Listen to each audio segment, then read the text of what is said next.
Hola, buenas noches. ¿Cómo están? Qué gusto saludarles.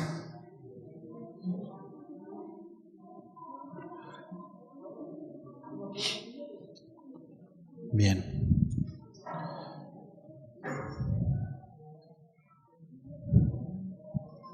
Vamos a orar, ¿sí?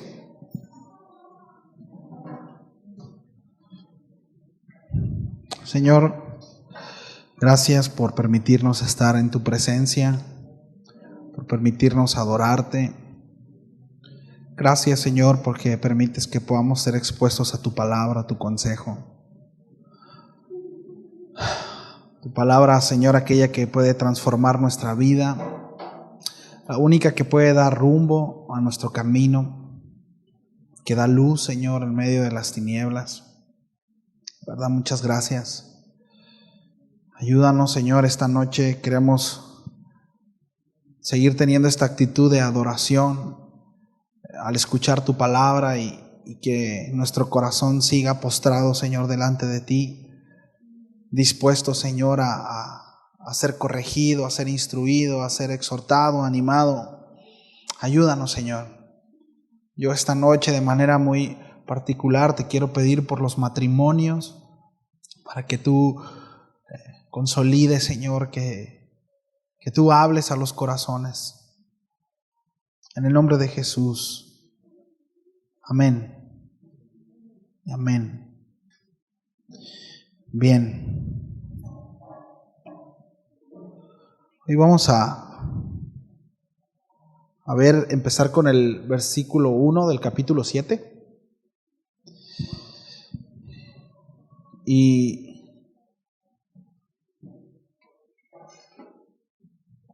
para los que están en casita, se van a tocar temas que creo que es importante a considerar si sus niños están pequeñitos.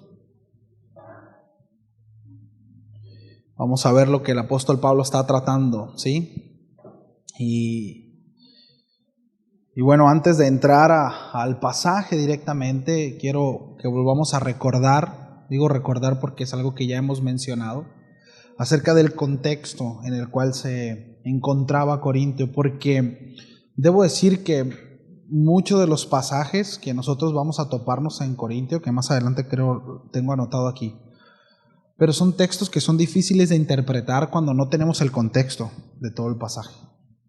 ¿Sabe? Son difíciles de entender porque pareciera que el apóstol Pablo toma un rumbo que no es el que tiene en otras cartas, ¿sabe?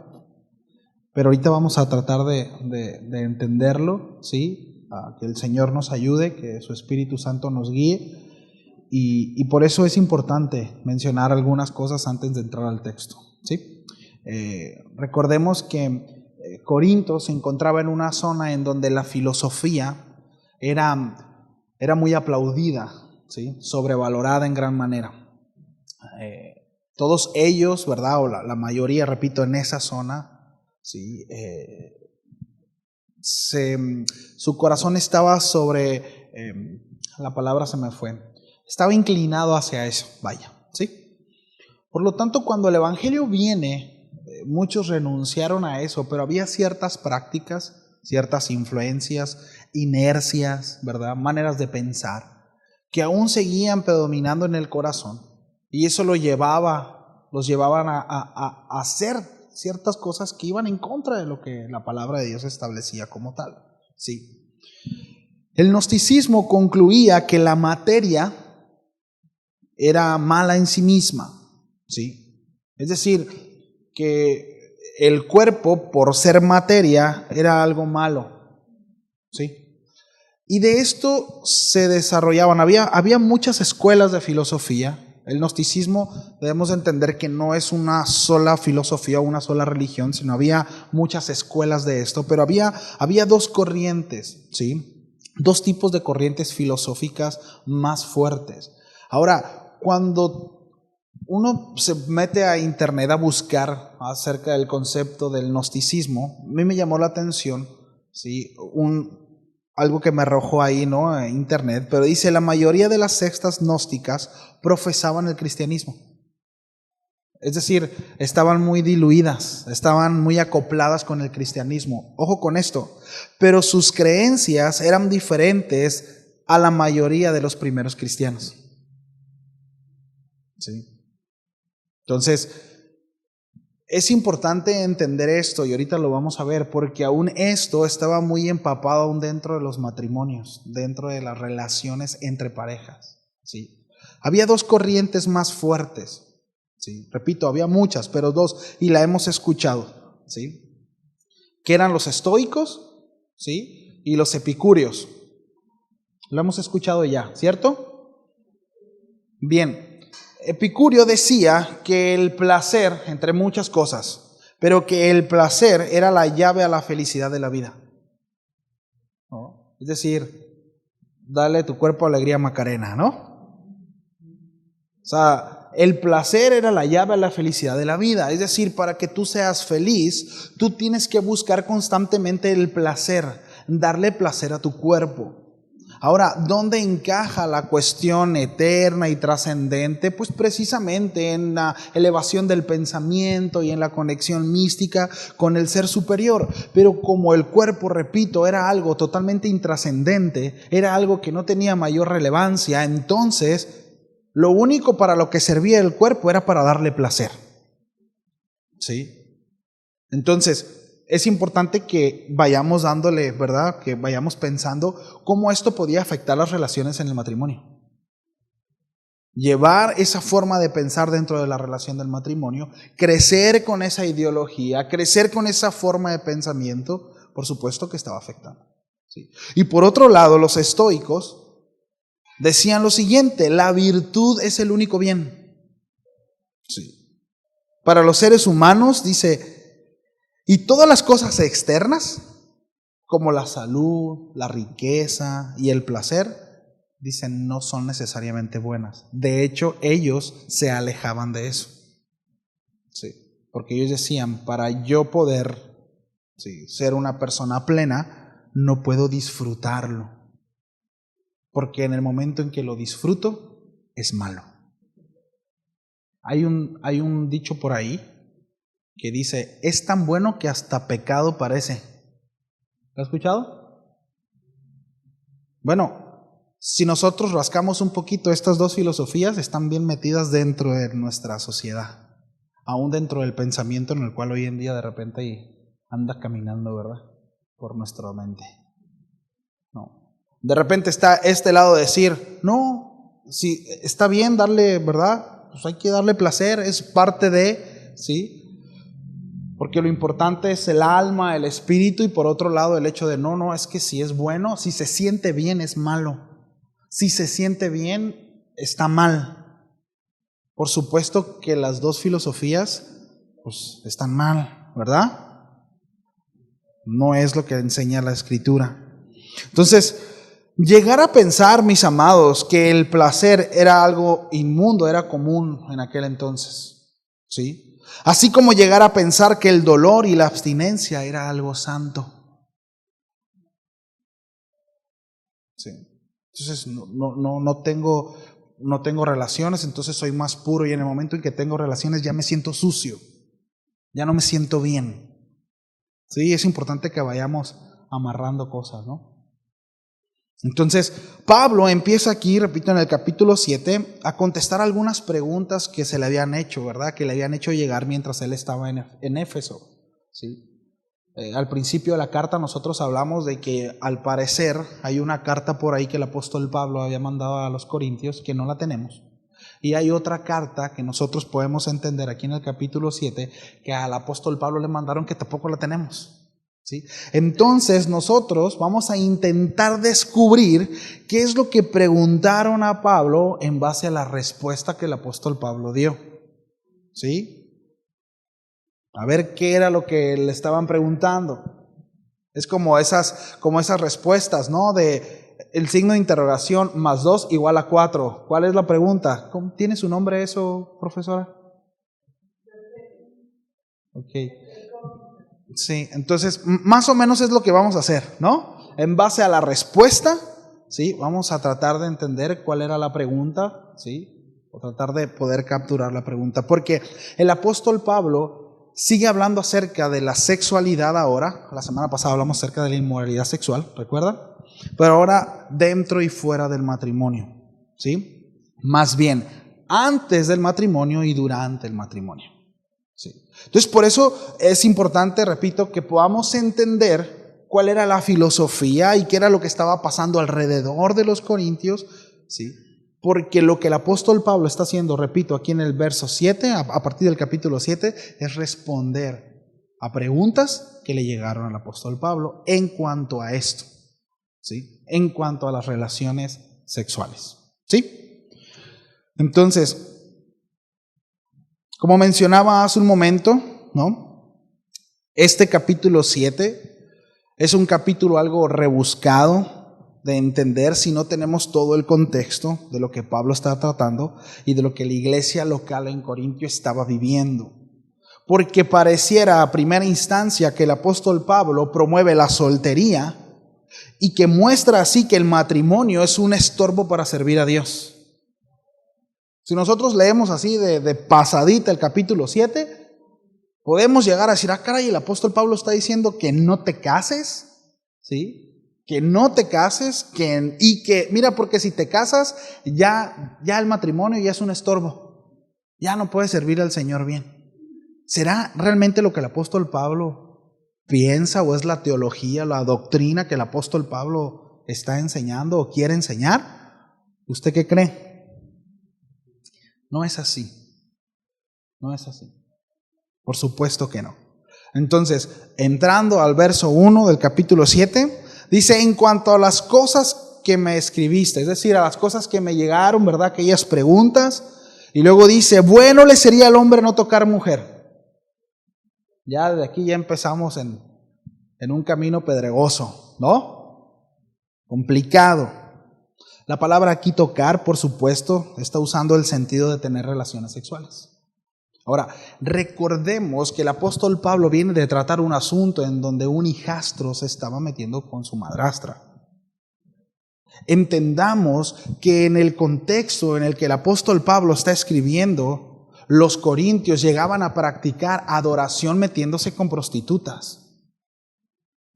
El apóstol Pablo está tratando un asunto muy particular en Corinto, ¿sí?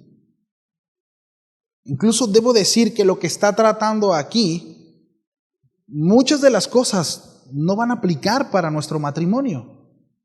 Sin embargo, hay principios que sí. ¿Sí? Y ahí es donde necesitamos que el Espíritu Santo nos hable, ¿verdad? Y que podamos entender, porque seguramente las hay, por supuesto, cosas que Dios nos va a enseñar, ¿verdad? De las faltas y de los tropezones de nuestros hermanos corintios. Yo le doy gracias a Dios por mis hermanos de Corintio, porque aprendemos, ¿no? Bueno, esta, mis amados, fue probablemente una afirmación hecha por los corintios al apóstol Pablo. Entonces es mejor que no toquemos mujer. O sea, la inmoralidad sexual es tal y está tan desfasado todo el asunto que lo más seguro, ¿verdad, apóstol Pablo? No hay que tocar mujer, mejor hay que alejarnos de eso, ¿sí? Seguramente esta era una aseveración que le habían hecho al apóstol Pablo y el apóstol Pablo estaba diciendo de esa manera, ¿no? Bueno le sería al hombre no tocar mujer, porque era algo que ya habían mencionado ellos, esa manera de pregunta, ¿no? De esas preguntas que está bueno, ¿da? ¿Oh? De esas preguntas que son afirmaciones, ¿sí? Pablo estará de acuerdo con la afirmación, pero no sin reservas, ¿sí? Y ahorita vamos a desmenuzar un poquito más eso, ¿sí? Porque el versículo dice ahí, ahora, deberíamos de preguntarnos, ¿no? ¿Por qué los corintios sugieren el celibato completo? ¿Por qué? Miren, hay algo que ya lo he mencionado en otras ocasiones y que encaja perfectamente bien aquí, que es muy común en nosotros los hombres. En la cultura hebrea se le llama la ley de barandal o los barandales dogmáticos.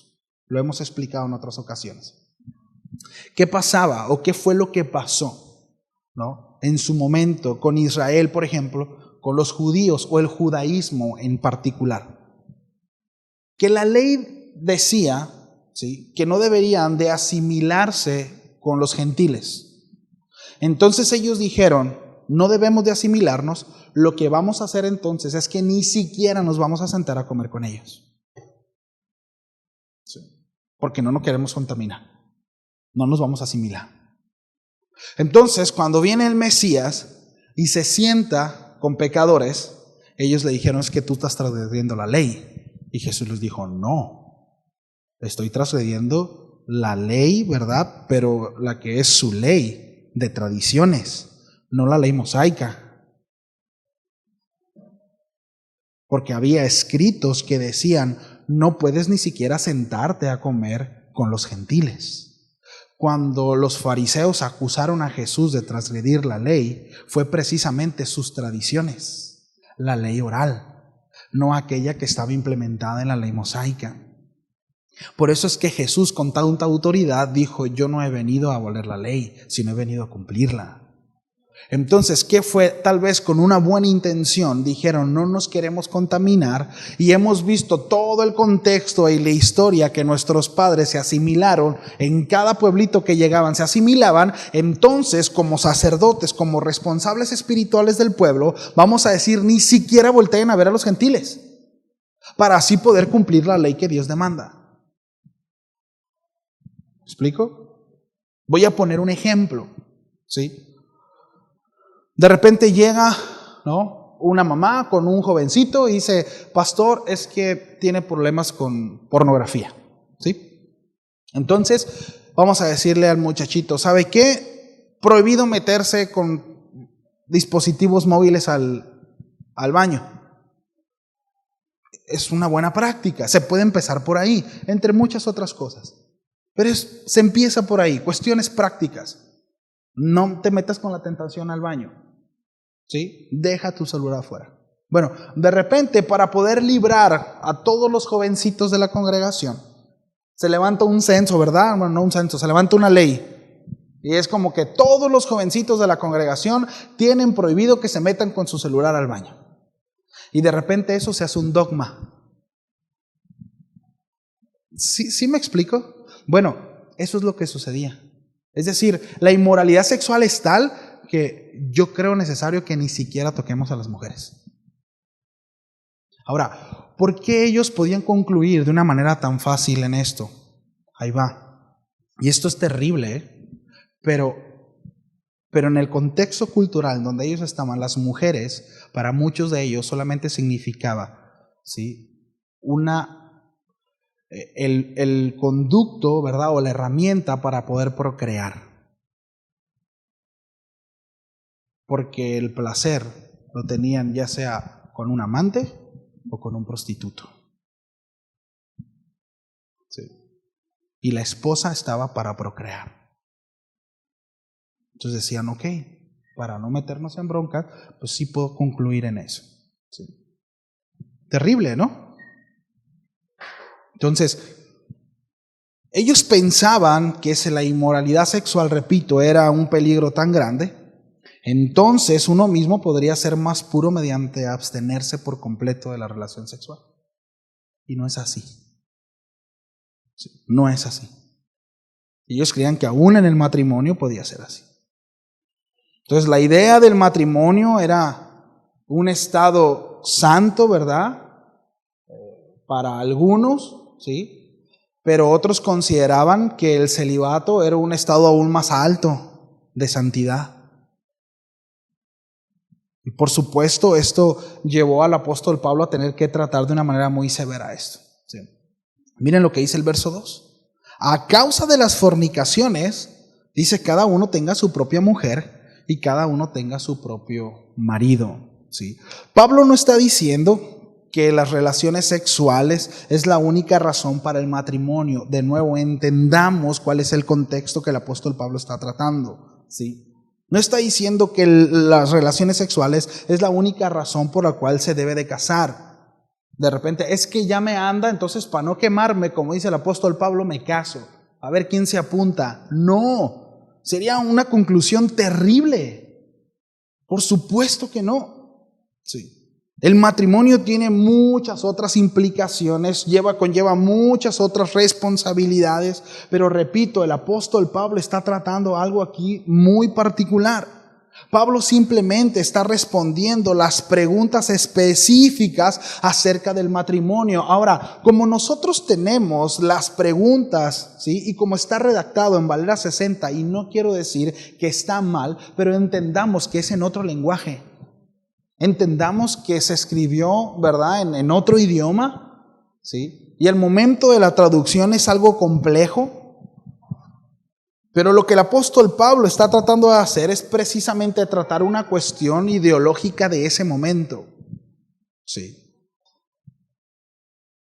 Para nosotros poder entender cuál era el concepto que el apóstol Pablo tenía acerca del matrimonio, necesitamos irnos a otros textos que el mismo apóstol Pablo habla acerca de este tema. Por favor, quiero que me acompañe a Efesios 5:21.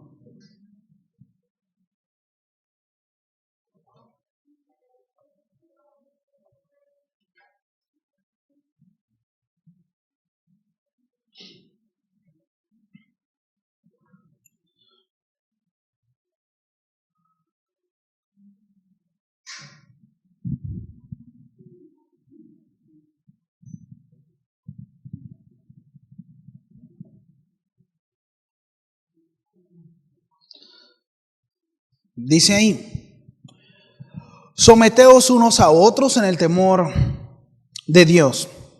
Las casadas estén sujetas a sus propios maridos como al Señor, porque el marido es cabeza de la mujer, así como Cristo es cabeza de la iglesia, la cual es su cuerpo y Él es su Salvador. Así que como la iglesia está sujeta a Cristo, así también las casadas lo estén a sus maridos en todo. ¿Sí? Después el apóstol Pablo habla acerca de cómo es que el marido debe de amar a la mujer. A lo que voy es que el apóstol Pablo, la doctrina o la enseñanza del apóstol Pablo en cuanto al matrimonio es precisamente esta: la figura entre Cristo y su iglesia. ¿Cómo es la relación que debe de llevar un esposo y una esposa? Aún la intimidad, bueno, tiene que ser en base a la misma relación entre la iglesia y Cristo. ¿Y cómo es esta relación? Hace 2 semanas atrás hablábamos acerca de cómo es que estaba vinculado precisamente este símil o esta figura, ¿sí? Y habla acerca de la intimidad. Y a mí me llama mucho la atención, ¿verdad?, que no hay un vínculo, lo mencionábamos, más fuerte en el ser humano que precisamente las relaciones sexuales. Hay un vínculo muy fuerte que es el de hijo a madre en el proceso de amamantar, ¿sí? Pero el bebé no se hace uno con su mamá. Pero cuando el esposo y la esposa tienen intimidad, sí. El Señor estableció desde el principio que el hombre debía dejar a su padre y a su madre y se debía de unir a su mujer y serían uno. Jesús utiliza esta misma frase hablando acerca de así como el Padre y yo somos uno, también ustedes en mí son uno. Está hablando acerca de unidad, de compartir una misma esencia. Cuando el apóstol Pablo, si nosotros estudiamos la carta a los Efesios, nosotros vemos que una frase que el apóstol Pablo toca constantemente es en Cristo, en Cristo, en Cristo. Y eso tiene que ver con el hecho de que nosotros pertenecemos a y estamos dentro de. Es decir, habla de una unidad. No estamos separados, sí. No somos diferentes, sino estamos en Cristo Jesús.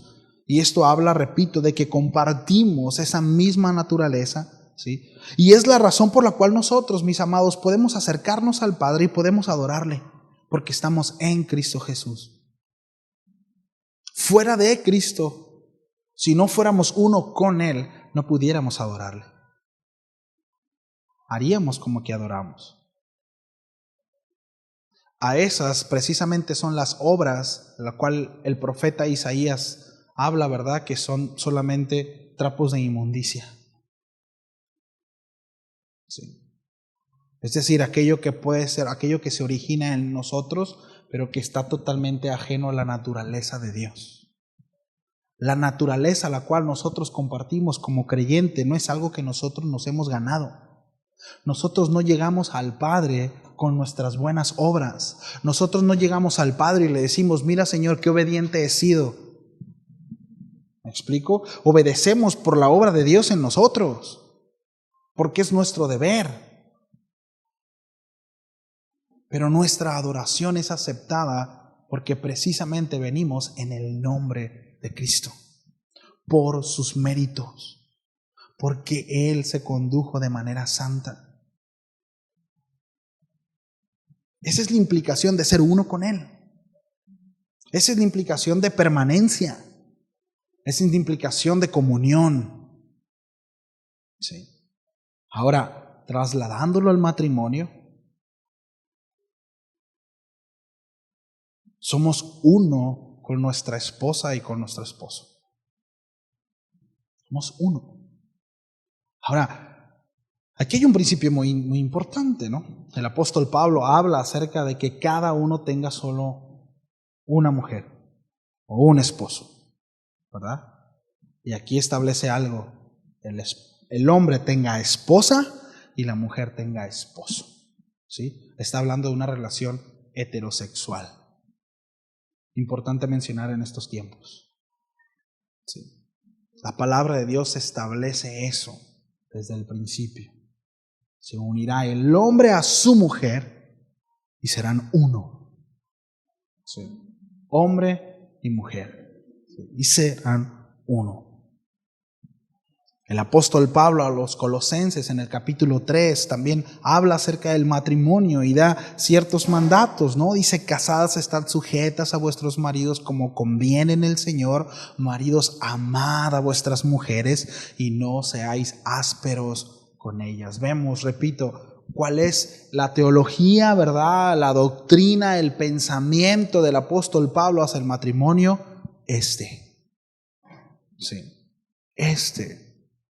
Entonces, y vamos a ir, ¿no? Se va a ir ilustrando un poquito más, porque ya en el verso 3, el apóstol Pablo dice algo muy interesante, que esto como que desglosa un poquito más los dos primeros versos del capítulo 7 en cuanto al matrimonio.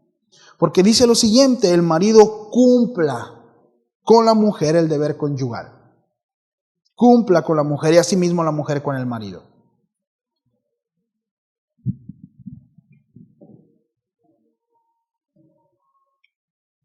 En lugar, ¿no?, del verso 1 que dice no tocar a la mujer, aquí el apóstol Pablo está diciendo dentro del matrimonio, un esposo debe de cumplir con la mujer el deber conyugal. ¿Sí? El deber conyugal es una frase muy importante, ya que Pablo quiso decir que esto aplica en cada matrimonio cristiano y eso muestra que a cada esposa se le debe de cumplir. Miren, esta palabra debe, es la palabra en griego, es la palabra apodidoto, que significa cumplir o pagar una deuda. Entonces es muy interesante porque esto habla que el hombre adquiere una deuda para con su mujer en el momento que se compromete en matrimonio delante de Dios. Sí. Es un deber. Hay una deuda por pagar, la cual el hombre se compromete, repito, en el momento que hace pacto con Dios. Sí. La palabra es apodidoto, ¿sí? Pagar una deuda. Pablo también enfatiza lo que la mujer necesita, es decir, no solamente relaciones sexuales, sino el deber conyugal implica muchísimas cosas. Si un esposo está teniendo relaciones con su esposa, pero sin un verdadero afecto hacia ella, pues él no le está dando lo debido, no está pagando la deuda por completo, ¿sí? No está pagando la deuda adquirida. Por eso el apóstol Pablo habla acerca de un afecto, un deber conyugal, ¿sí? Esto también nos recuerda que cuando una pareja, por ejemplo, es incapaz por razones físicas de poder intimar, hay muchos otros aspectos para poder cumplir el mandamiento de Dios. ¿Me explico? Es decir, aun cuando la connotación es intimidad, el apóstol Pablo abre el abanico y por supuesto está hablando de toda la necesidad que hay como seres. Ahora, recordemos esto. Sí. Recordemos esto, que el gnosticismo separaba el cuerpo del ser. El apóstol Pablo dice no. De hecho, versos atrás, el apóstol Pablo dice es que Cristo los compró completos, con todo y cuerpo. Por eso el apóstol Pablo dice, presenten aún sus cuerpos como un sacrificio vivo. Es decir, también nuestros cuerpos son parte de nuestro ser. También con nuestro cuerpo nosotros debemos de glorificar a Dios, debemos de obedecer a Dios. Y una de las formas es obedeciendo esta parte dentro del matrimonio. Hay una deuda adquirida en el momento en que yo me caso y debo de obedecer a Dios. ¿Cómo? Pagando esa deuda con mi esposa. En todo sentido. En todo sentido. Porque tampoco se trata de llegar como platillo volador, ¿no? Y ya, ¿no? Habla de un afecto. Habla de un contexto. ¿Sí? Habla de rosas. Habla de platicar. Habla de un contexto, en todo sentido. Habla de cubrir, proveer, etcétera, etcétera, etcétera.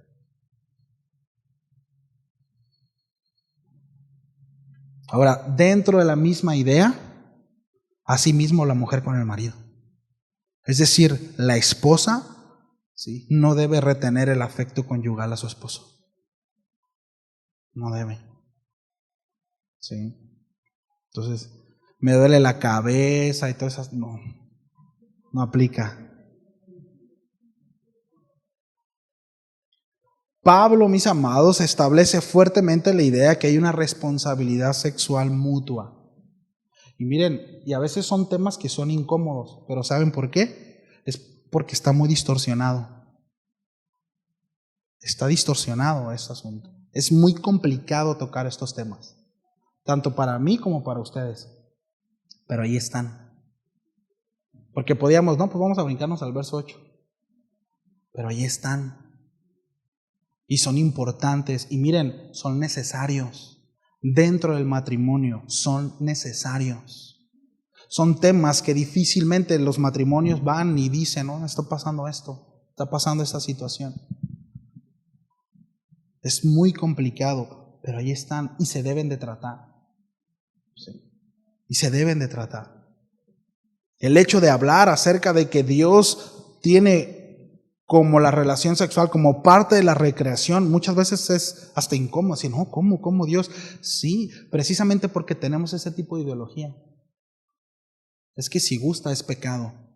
No es así. Cuando nosotros vamos a los salmos y cuando se expresa en la escritura, nos damos cuenta que habla acerca de delicia, ¿no? Es más, echémonos un clavado allá a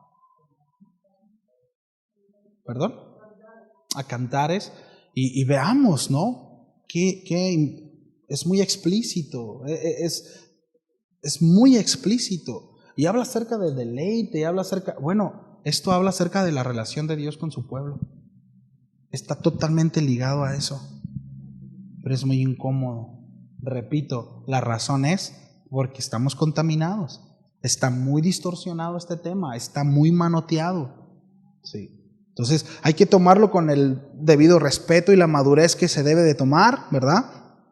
Pero no nos debe de asustar. Y miren, y esto es importante porque para aquellos que tenemos hijos, a medida en que nosotros tenemos distorsionado este tipo de temas, es así como lo vamos a compartir con nuestros hijos.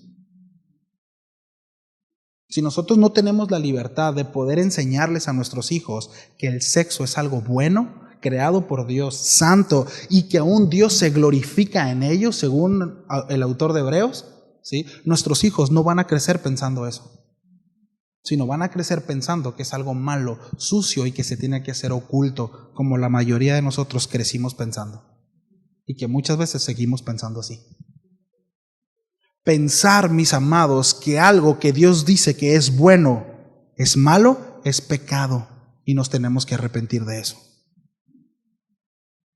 Pensar que algo bueno de Dios es malo, es pecado, y tenemos que arrepentirnos de eso. El sexo no es malo, es bueno. Es bueno. ¿Sí? Entonces, dice, el marido cumpla con la mujer. De nuevo, es en esta connotación, ¿sí? Ahora, el énfasis es dar. El énfasis es te debo. No me debes, no me complazco, no vengo para complacerme yo. ¿Sí nos damos cuenta? Maridos, esposos, ¿sí? El marido cumpla con la mujer.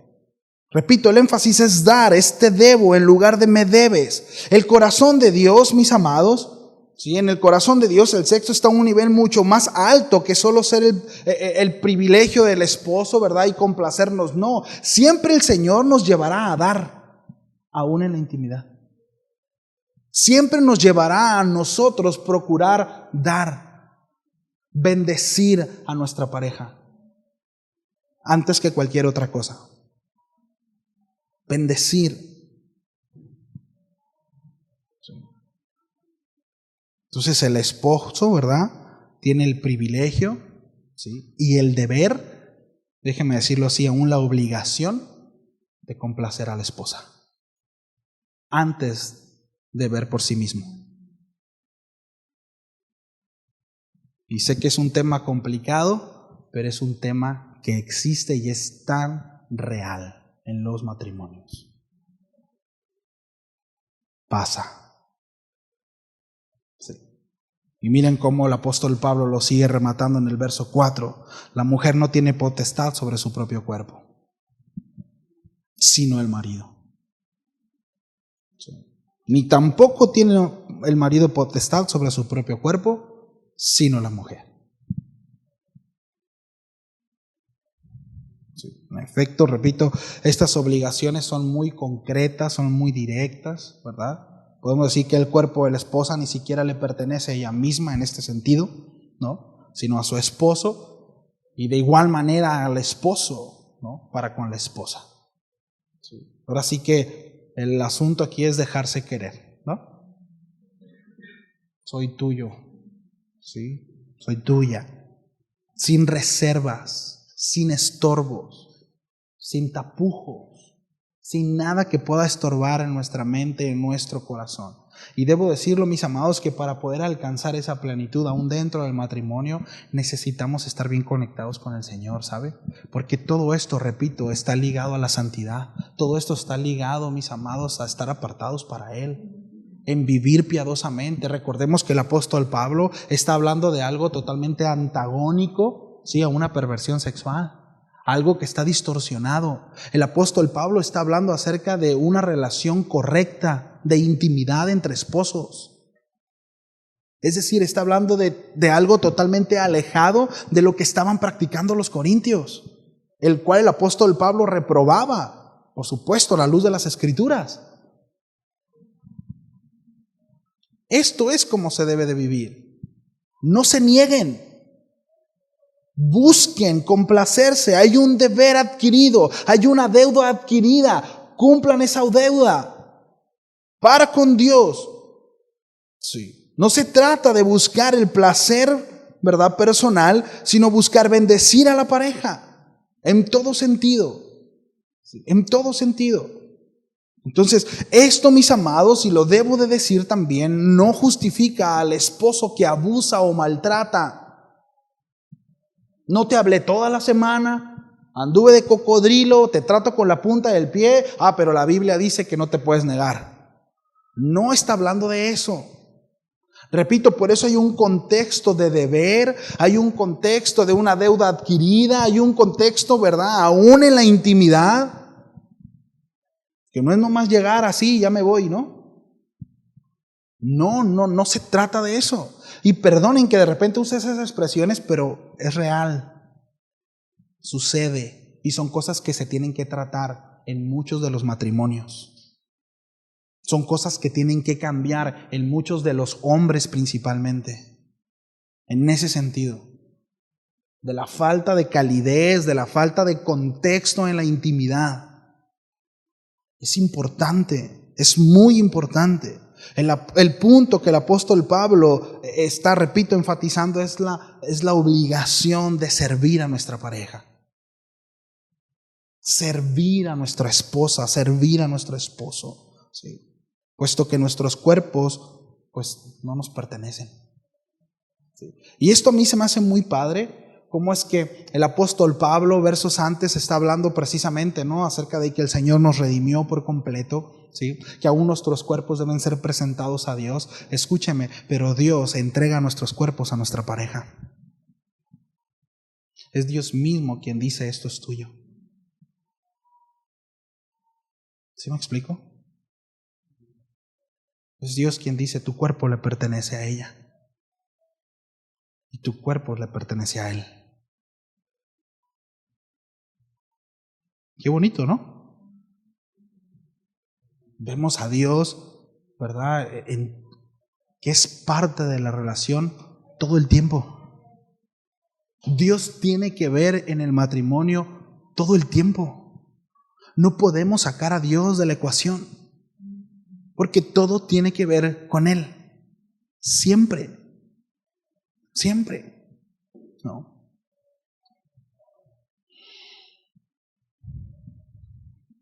1 Corintios 7:5 dice: no os neguéis el uno al otro, a no ser por algún tiempo de mutuo consentimiento, para ocuparos sosegadamente en la oración, y volved a juntarnos en uno, para que no os tiente Satanás a causa de vuestra incontinencia. ¿Sí? Dice: no os neguéis el uno al otro. Pablo rechaza, ¿verdad?, totalmente la idea de que el esposo o la esposa podrían ser más santos en medio de la abstinencia sexual. O sea, no está hablando de eso, ¿sí? No habla de eso, al contrario. De hecho, puede llegar, ¿verdad?, a hacer daño cuando estos se niegan el uno al otro, ¿sí?, mientras no están en una situación estable. ¿Sí? Entonces, no, el hecho de decir: estoy en pleito con mi esposa y mi esposo y quiero ser más santo y que mi relación sea más santa, entonces me voy a abstener, no es lo que está aconsejando el apóstol Pablo. Al contrario, repito, la intimidad es un vínculo el cual se debe de procurar. Es parte de la relación y es importante dentro de la relación. La única manera en que nosotros podemos es precisamente abstenernos, es llegar a mutuo acuerdo. No es como que yo decidí orar. ¿Me explico? No es como que no, es que hoy no toca porque decidí orar, ¿no? Hoy es mi día de santidad. Entonces no puedo tocarte o no me puedes tocar porque entonces seré inmunda o seré inmundo. No existe tal cosa. ¿Sí? Solamente puede ser a mutuo acuerdo, es decir, los dos acordamos, ¿sí?, que tal día, ¿verdad?, nos vamos a abstener porque nos vamos a dedicar precisamente a las cuestiones del Señor. Hay un mutuo acuerdo. Pero el apóstol Pablo dice apresuradamente: en cuanto terminen eso, ¿sí?, vuelvan a vincularse. Vuelvan a vincularse. Y hay muchas implicaciones. Ahora, la palabra negar es la misma que utiliza el apóstol Pablo en 1 Corintios 6:8, que es la palabra defraudar. Esta palabra es la palabra apostereite, que de ahí viene la palabra apostasía, ¿sí? Y habla acerca de defraudar, de robar. Entonces, cuando habla, fíjense, lo que el apóstol está diciendo es que cuando un esposo o una esposa se niega a su pareja, ésta está inquiriendo en esto, en defraudar y en robar. ¿Por qué? Porque no se pertenece a sí mismo. ¿Sí? ¿Y cuántos saben que el fraude y el robo es pecado? ¿Sí? Entonces es algo lo cual no debemos de practicar. ¿Sí? Entonces, cuando negamos afecto físico, mis amados, e intimidad a nuestro esposo, a nuestro esposo, estamos defraudándolo, estamos engañándolo. Ahora, aquí voy a comentar algo que es algo muy común, ¿sí? Pero de repente se utiliza, se llega a cometer el error de utilizar la intimidad como premio o castigo. Si te portas bien hay premios, si te portas mal estás castigado. Eso es reprobable para quien lo llegue a practicar, ya sea hombre o mujer. Eso no le agrada a Dios. Eso no le agrada a Dios. Sí. Es que ahora sí, ¿verdad? Te pusiste las pilas, ¿verdad? Le echaste ganas, tienes premio, ¿verdad? Y ahora no. Entendamos que para que la relación pueda fluir, eso se entiende, tenemos que estar bien. Por supuesto, hay un contexto, pero jamás seamos tentados a tomar algo tan preciado, algo tan puro, ¿sí? Como es la intimidad, como un método de manipulación en mi relación. No lo utilicemos como una herramienta para manipular a nuestra pareja. ¿Sí? Eso no está bien. Porque, repito, estamos defraudando, estamos robando a nuestra pareja. ¿Sí? Esto es reprobable delante de Dios. Dice, no os neguéis. Esto habla acerca de privación sexual en el matrimonio. ¿Sí? No solo tiene que ver con frecuencia, sino también, mis amados, tiene que ver con romance. ¿Sí? Ahí es donde seguramente las hermanas dirán amén. Tenemos que crecer los hombres, ¿no? En ser más románticos, en ser más delicados, ¿no? Hace un momento leímos un texto del apóstol Pablo en Colosenses cuando habla acerca de no ser ásperos con nuestras esposas. Tiene que ver con eso, de ser delicados con ellas, de tener cuidado, de conocer cuáles son precisamente sus necesidades. Por eso son deberes conyugales. Sí. Un contexto muy amplio. Y es importante que practiquemos el romance, el romanticismo, que le echemos coco, ¿no? Si no se nos da eso, hay que esforzarnos en eso. ¿Cuántos dicen amén?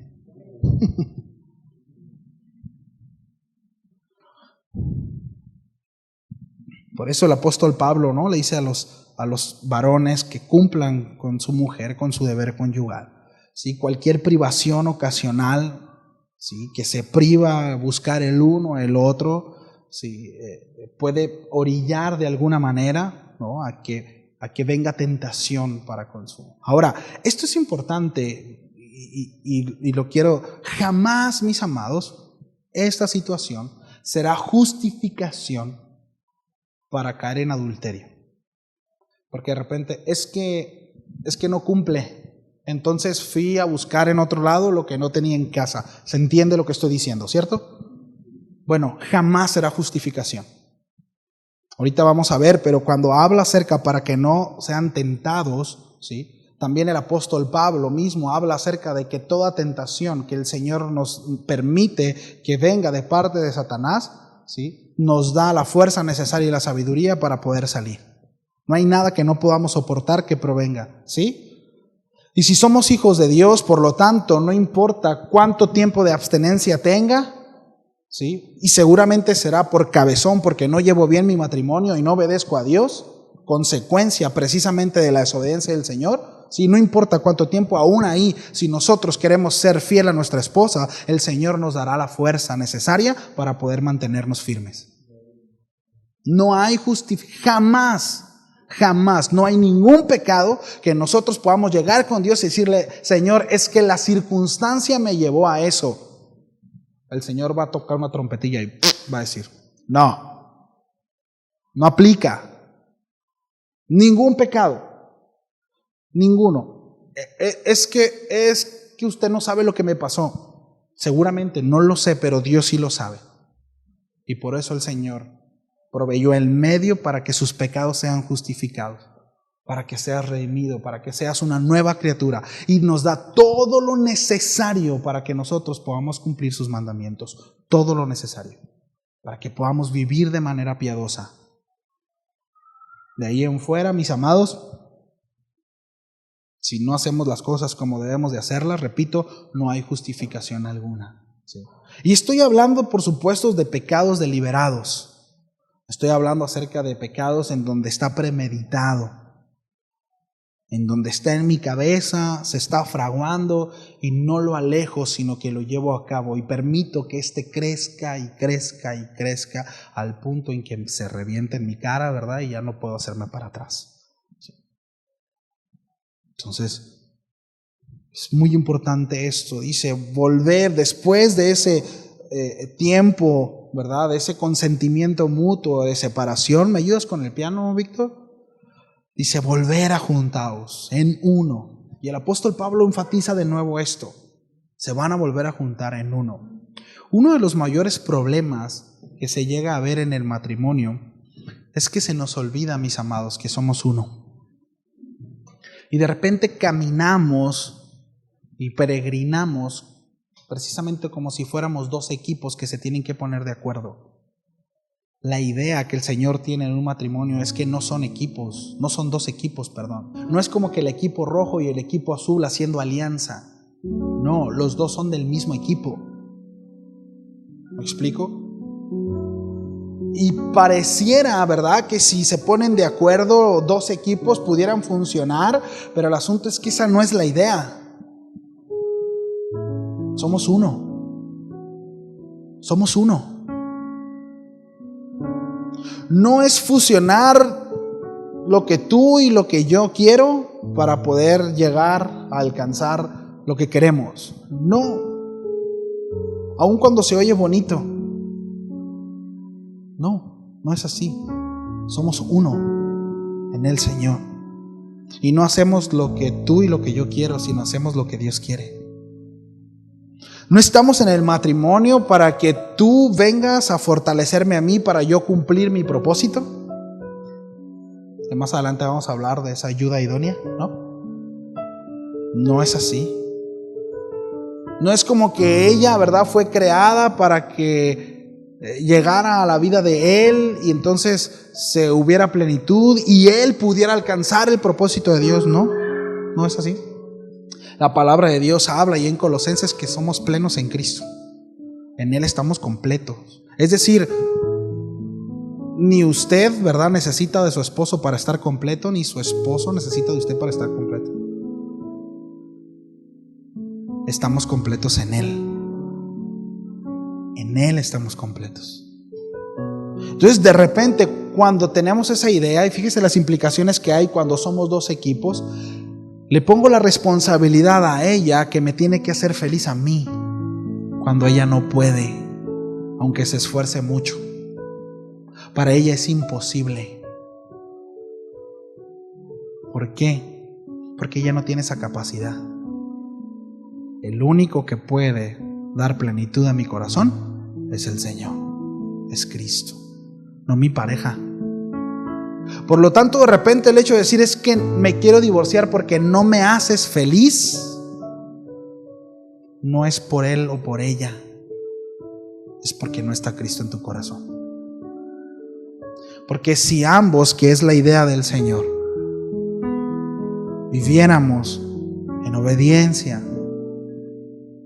y en plenitud, los dos estaríamos viviendo en contentamiento. Hablo en la pareja, ¿no? En el matrimonio, porque estamos completos en Él y juntos como uno hacemos lo que Él quiere. No se trata de mí, no se trata de mi esposa, se trata de Él, y de eso se trata el matrimonio. Ahora, lo padre, como en la adoración, que aun cuando se trata de Él, que aun cuando se trata de darle a Él, pues nosotros siempre salimos beneficiados, ¿no? Porque qué bien se siente adorar. Porque qué bien se siente exaltar a Dios, aún en nuestra carne. Qué bien se siente. Y no está mal sentir. Ya aprendimos eso, ¿no? Qué bien se siente hacerlo. Bueno, en el matrimonio, cuando los dos hacemos lo que Dios quiere y vivimos para Él, y no traigo chicoteada a mi esposa que viva para mí, ni ella me trae chicoteado a mí para que viva para ella, sino los dos vivimos para Él, qué bien se siente. Y entonces el matrimonio empieza a funcionar como Dios quiere. Qué importante es, mis amados, que podamos entender que somos uno, que no somos dos, que no tenemos que pelear por nuestras causas individuales, Que no se trata de ver quién está más cansado que el otro, que no se trata de saber quién trabaja más, quién se cansa más, quién es más injusto, quién es más injusta. No se trata de eso, sino que somos uno cumpliendo el propósito de Dios. Cuando entendamos eso, mis amados, y baje a nuestro corazón, qué diferentes serán nuestros matrimonios. Qué diferente.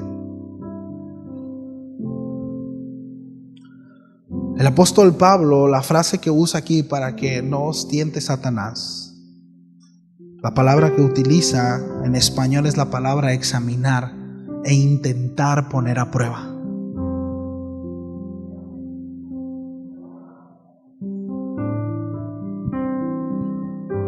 ¿Sabe? Como esposos y como esposas podemos ayudar a nuestra esposa, a nuestra pareja, precisamente a ser librado de ser constantemente probado por Satanás. Esa es una realidad. Ya hablamos de que no es justificación, ¿verdad? El pecado. Eso está claro.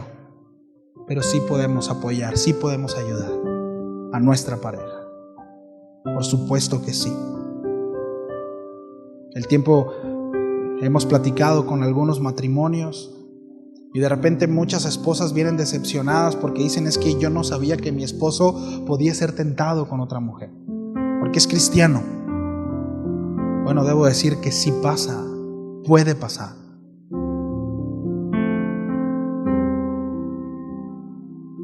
Y es una realidad la cual necesitamos estar conscientes todos. Por eso es tan importante guardarnos. Es tan importante cuidar lo que vemos, lo que escuchamos, lo que hablamos. Es tan importante. Es tan importante. Y miren, por eso lo menciono, porque como esposa constantemente tenemos que estar orando. Tienen que estar orando por nosotros, por sus esposos, cuidándolos, guardándolos. Es importante. Y viceversa. También del otro lado. Sí. Mire, la palabra que utiliza el apóstol Pablo para vuestra incontinencia es la palabra acracián, y habla acerca de dominio propio. Dice: no vaya a ser que por falta de dominio propio caigan. Así que cuidado con la abstinencia dentro del matrimonio. Cuidado. Para la siguiente semana vamos a seguir con los siguientes versos. ¿Sí? Yo sé que son temas sensibles, son complicados, también para mí lo son, pero son necesarios y son muy importantes, mis amados. Son muy importantes. Que Dios nos ayude, ¿verdad? ¿Oramos? ¿Sí? Señor, reconocemos, Señor, que somos tan pequeños y que desconocemos muchas cosas, que estamos cortos, Señor. Pero confiamos en tu gracia, confiamos en ti, confiamos en tu obra.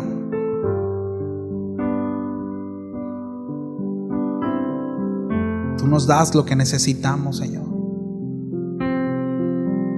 Ayúdanos a digerir aún cosas que van en contra de lo que podemos llegar a pensar. Ayúdanos a poder disfrutar la libertad que tú quieres que tengamos en cuanto a todos los temas.